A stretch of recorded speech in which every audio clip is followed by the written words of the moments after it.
Oui, j'interviens au nom de Carole Gandon qui a dû quitter le Conseil.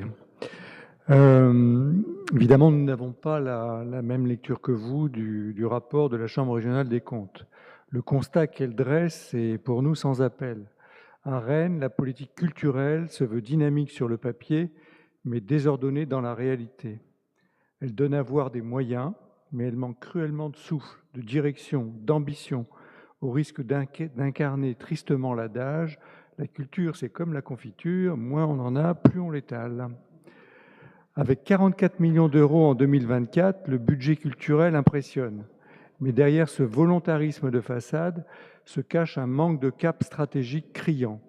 Le plan d'action 2021-2026 n'a jamais été adopté par le conseil municipal.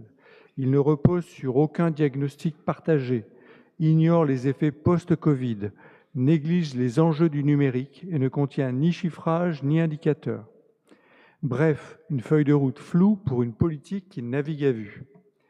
Le rapport souligne également, à juste titre, la complexité croissante de la gouvernance, tiraillée entre villes et métropoles, sans articulation claire ni mutualisation pleinement effective.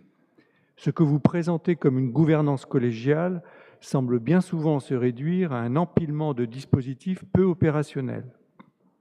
Pendant ce temps, des lieux comme l'Hôtel Pasteur ou des événements comme les Tombées de la Nuit avancent dans un flou juridique et organisationnel préoccupant.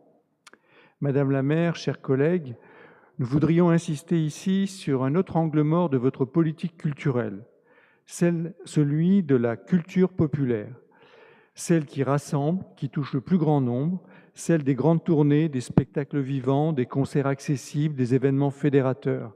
Où est-elle dans vos priorités ? Comment expliquer qu'une ville comme Rennes, avec sa jeunesse, ses infrastructures, son héritage culturel fort, soit aujourd'hui contournée par les grands circuits de production et de diffusion populaire ?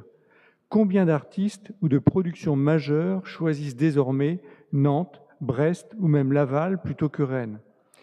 Il est temps de sortir d'une vision culturelle élitiste ou sectorielle. La culture populaire n'est pas un supplément d'âme, elle est au cœur de la démocratisation culturelle. Enfin, permettez-nous de souligner ce qui restera à nos yeux une occasion manquée. Votre refus d'organiser une candidature de Rennes au titre de capitale européenne de la culture pour 2028.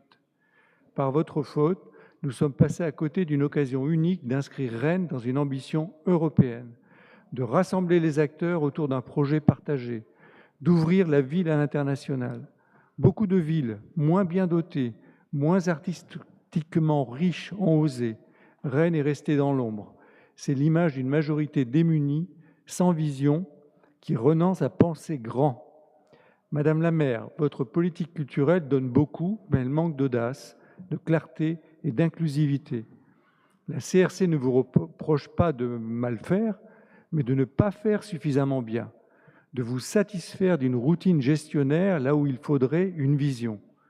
Nous appelons à une vaste refonte de cette politique avec pour objectif une stratégie culturelle ambitieuse, validée démocratiquement, un soutien assumé à la culture populaire et innovante, une gouvernance simplifiée et lisible et un projet culturel à la hauteur de Rennes, ville vivante, ville audacieuse, ville européenne.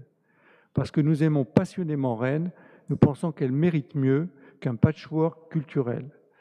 Je vous remercie.